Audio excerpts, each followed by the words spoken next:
والذين هم كذبوا بآياتنا أولئك أصحاب النار خالدين فيها وبئس المصير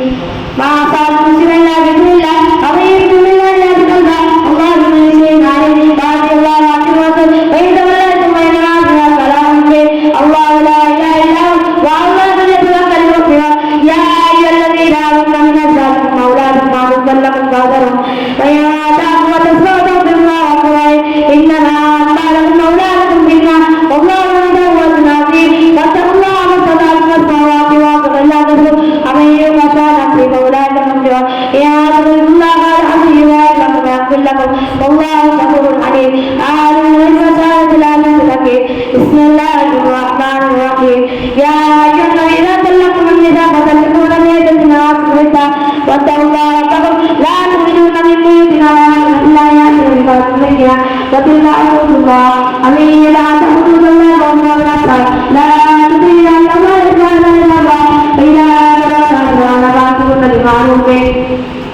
بمعروف أو فارقوهن بمعروف وأشهدوا ذوي عدل منكم وأقيموا شهادة الله ذلكم يعظ به ما ذلكم يؤمن بالله واليوم الآخر ومن يتق الله يجعل له مخرجا ويرزقه من حيث لا يحتسب ومن يتوكل على الله إن الله بالغ أمره قد جعل لكم من الأسرى واللائي ليس لنا علم النساء تبكون ثلاثة واللائي لم يحبن أولاد